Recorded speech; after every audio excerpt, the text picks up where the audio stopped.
Hi everyone, Andy here. I hope you're doing great. I also hope you're doing some good. We're here today with Dr. Doug Baum from Baum Orthodontics in Tustin, California. Dr. Baum is going to walk us through all the ins and outs of becoming an orthodontist, what it takes, and we're starting right now.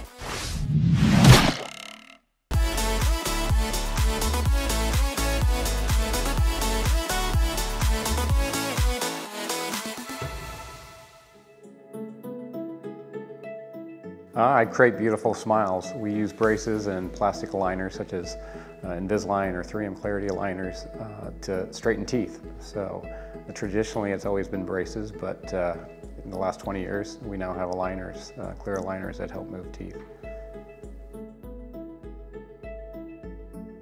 So I was a dentist before I became a specialist, and I actually practiced general dentistry before I went back to specialty school. So a general dentist is trained in all aspects of dentistry, from cutting crowns to they get an understanding of orthodontics, they know how to do gum surgery. The various different specialties are also presented to us in dental school. As a specialist, however, I only specialize in braces and moving teeth, where we did extra training 2 to 3 years to be really good at doing that. And that's true with any other specialist, such as an oral surgeon or such as a periodontist, which is a gum surgeon. They go on to specialize so they can do the moderate to hard cases that the general dentist may not want to do. I grew up in Illinois, went to high school in Illinois, lived overseas for a while. I had a neighbor in Illinois that was a dentist. Thought he was pretty cool, so I always wanted to be a doctor. I thought, I like science. That may be something I'm interested in down the road. So as my education and life evolved, I started looking more and more into it and thought dentistry would be fun. A lot of people think dentistry come right out of high school, and it's basically a little bit more education, you can become a dentist. But dentistry is exactly the same as medicine, in the sense that you go to high school, you go to college, you have to get good grades, and then you get into dental school, or if you're going to the medical side, get into medical school. They're both 4 years. There's only one program in dentistry that's 3, but that's an accelerated program. So you do the same length of time in your education with dentistry or medicine, and even after dental school, if you decide to specialize like you can in medicine, it can be anywhere from 2 additional years to 6 additional years of specialty training. So it's very comparable to medical school. And we share a lot of classes with the medical student at certain universities. You have kids in multiple phases, so you get to know a family over 8 years.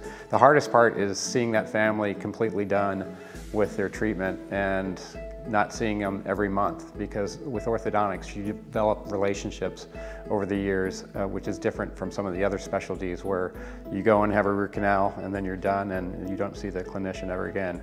This is a big family. All our patients are a family to us. Probably number one is someone expecting to get their braces off and you have to tell them they're not ready yet. So especially teenagers can be pretty disappointed when I have to give them the news that you didn't wear your rubber bands enough and you have to go longer. That happened in my life when I was a teen, so I've been on both sides now. So that's probably the most difficult, because in orthodontics we really love our patients and we want everyone to be happy, but sometimes you have to give the bad news.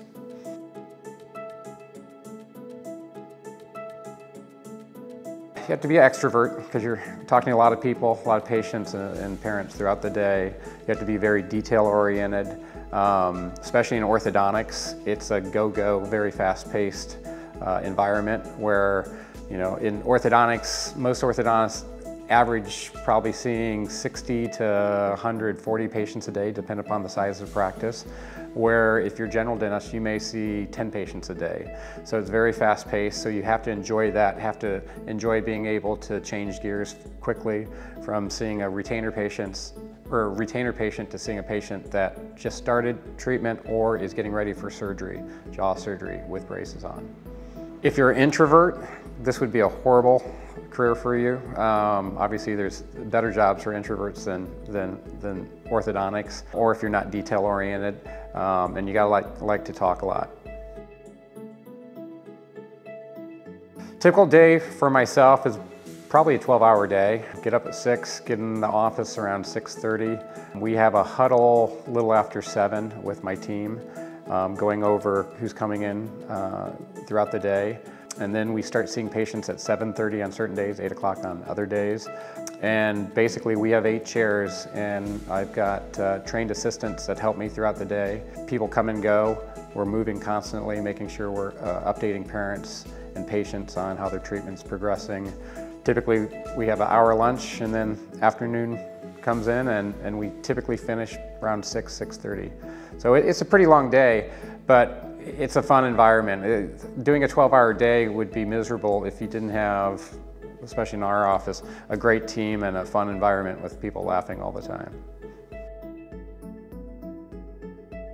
We get some pretty tough cases where a lot needs to be done as far as getting the teeth straight, or the patient has to have surgery, orthodontics. It's a long treatment plan, but in the end, those are the best cases, because patients come in really upset about how their teeth look and how their smiles look, and in the end, they walk out with beautiful teeth, and it really kind of ups their confidence. As we all know, confidence is important in today's world, especially, you know, everyone's in front of social media, FaceTime, we're in the camera a lot these days, so it's important to have a nice smile and feel confident. It varies. When you first start, it's lower. You start as an associate, whether that be in general dentistry or orthodontics or any specialty, but specifically in orthodontics. Generally, as an associate starting out in a practice, you can make anywhere low hundreds to in the 200s. You know, as you become an owner or become a partner in a practice, obviously the salary can go up from there. All depends on how big the practice is. But I'd say probably average is anywhere from $200,000 to $400,000, depending upon how you're running the business and the size of practice that you'd like to have. The biggest thing with student loans that I tell people getting into dentistry or medicine is you got to be very careful how much money you take out. When I was in school, it seemed like monopoly money, that government would give it to you and you didn't think much about it. But when the day comes to repay those loans, it can be very challenging as far as paying them back and being able to buy a house and do the other things that you always were wanting to do. So that would be one of the big things I tell future dentists and orthodontists to be careful with, is just take out the bare minimum and be very thrifty while you're in dental school. After college, I was accepted into dental school. Before that, before getting accepted, you have to take something called a DAT, which is like the MCAT, which is for medical school. The DAT is for dental school. If you do well on that, you have good grades, then you get accepted to dental school, which I was accepted to Indiana University Dental School. Did my 4 years at Indiana. In my 3rd year, the United States Navy approached me offering a scholarship. So I applied for that, and I was actually won or awarded the scholarship, which allowed me, after graduating from Indiana University, to go to San Diego, California and practice as a Navy dentist, where they trained me the first year in all the different specialties, and then did that for, I think it was active duty for 3.5, 4 years, and then went on reserve duty. And reserve duty, I didn't have to do much, so I could then practice general dentistry outside the military. 2 years of doing general dentistry, I decided, you know what, I have always enjoyed orthodontics. Why don't I try to get into the orthodontic specialty? Took the GMAT, because now they require that you take some additional tests to get in the specialties.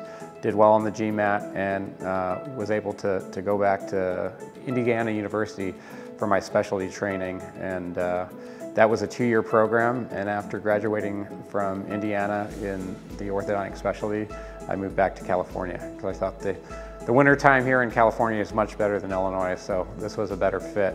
And then practiced as associate for a while in different practices, and then connected ultimately with this practice that Dr. Pashley had started in 1972. We were partners for 5 years, and then it was his time to retire, and then he handed the reins over to me. And now for the last, I think it's been probably 7 years now, It's been my practice that I'm trying to continue the tradition that Dr. Pasche established a long time ago of having a great practice and taking care of people.